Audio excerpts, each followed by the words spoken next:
Welcome to our channel. Today we're diving into some silent clues that your house might have a serious problem. You know I always say make it right, but sometimes you don't even know what's wrong in the first place. We're gonna walk through your house and I'm gonna show you the subtle things to look for that spell big trouble. Stay tuned to learn what to look out for and how to address these issues before they become major headaches. Alright, let's talk foundations. The foundation is like the bedrock of your house, literally. And just like any good bedrock, you want it to be solid and strong. So first things first, you gotta get down and dirty, grab a flashlight, and take a good hard look at your foundation walls. What are we looking for? Cracks, folks. Even small cracks can be a sign of big trouble brewing. Hairline cracks might not seem like much, but they could be a sign of settling. And then there are the big boys, the horizontal cracks, stair-step cracks. Those are screaming danger, danger! You need to call in a structural engineer, a pro who can tell you what's going on and how to fix it right. Let's move on up from the foundation to your floors. Now, a little spring in your step is a good thing, but a spring in your floor? Not so much. If you're walking across your floor and it feels bouncy, uneven, or like you're walking downhill, you've got a problem. Sagging floors can be a sign of a few different things, none of them good. It could be a problem with your foundation, like we just talked about, or it could be water damage. See, when wood gets wet, it rots. And when the structural wood in your floors rots, you get sag. Another culprit could be inadequate support. Over time, the joists that support your floors can weaken or become overloaded. First things first, you need to figure out what's causing the problem. That might mean calling in a structural engineer or a qualified contractor to have a look. We're moving up in the house again, this time to the ceilings. Now, I like a nice clean ceiling, don't you? But what I don't like are water stains. Those ugly, discolored patches on your ceiling are like a giant red flag waving, telling you something's wrong. Most of the time, water stains on your ceiling mean one thing: you've got a leak. The source of that leak could be a few different places. It could be your roof. A missing shingle, a cracked flashing, or even just worn-out roofing material can let water seep in. Another common culprit is plumbing. A leaky pipe in your walls or above your ceiling can cause a lot of damage before you even realize there's a problem. Ignoring a water stain is like ignoring a toothache. Track down the source of the leak and get it fixed right. You know, they say home is where the heart is, but it shouldn't smell like stinky socks and damp towels. I'm talking about musty odors, folks. That stale, damp smell that just hangs in the air. It's not just unpleasant, it's a warning sign that something's not right. Most of the time, musty odors are a telltale sign of moisture problems. And where there's moisture, there's often mold. Mold isn't just unsightly, it can be a serious health hazard, especially for folks with allergies or respiratory problems. So, if you're smelling that musty odor, don't just light a candle and hope for the best. You need to find the source of the moisture problem and get it fixed. Start by checking for obvious things like leaky pipes, roof leaks, or poor ventilation. If you can't find the source of the problem yourself, call in a professional.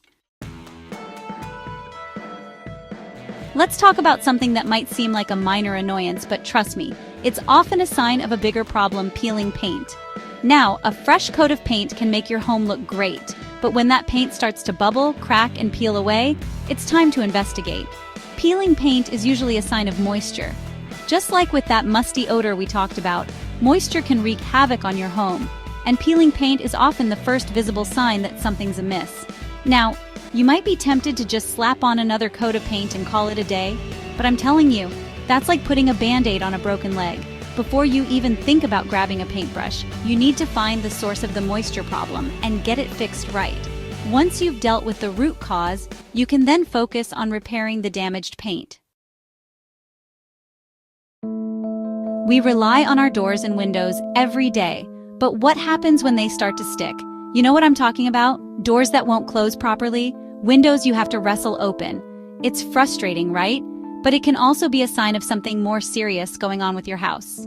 One of the most common culprits behind sticking doors and windows is foundation movement. Remember how we talked about cracks in your foundation being a bad sign? Well, those cracks can cause your house to shift and settle, which can put stress on your doors and windows, making them stick.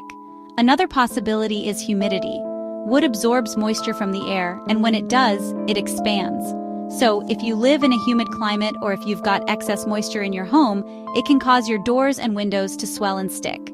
Take it as a sign that something might be out of whack and investigate further. They say silence is golden, but when it comes to your house, sometimes the scariest thing is when things are too quiet. Every house makes noises, right? The creaking of floorboards, the whistling of wind through the eaves. But what about unusual sounds? Those noises that are new, different, or just plain weird. Those are the sounds you need to pay attention to. Take creaking, for example. A little creaking here and there is normal, especially in an older home. But if you're hearing loud creaking noises, especially when you walk across the floor, it could be a sign of structural issues. Then there are popping sounds. Popping sounds in your walls or ceilings can be caused by a number of things, from temperature changes to loose nails. The point is, unusual sounds are often your house's way of trying to tell you something's wrong. Investigate the source of the sound, and if you can't figure it out yourself, call in a professional to help you get to the bottom of it. We all like saving money, right? But there's a difference between being frugal and getting slammed with a utility bill that's higher than your mortgage payment. If you're noticing your energy bills creeping up month after month, it's time to do some investigating. There could be some energy vampires lurking in your home, and trust me, you want to stake them out before they suck your wallet dry. One of the biggest energy hogs in any home is poor insulation.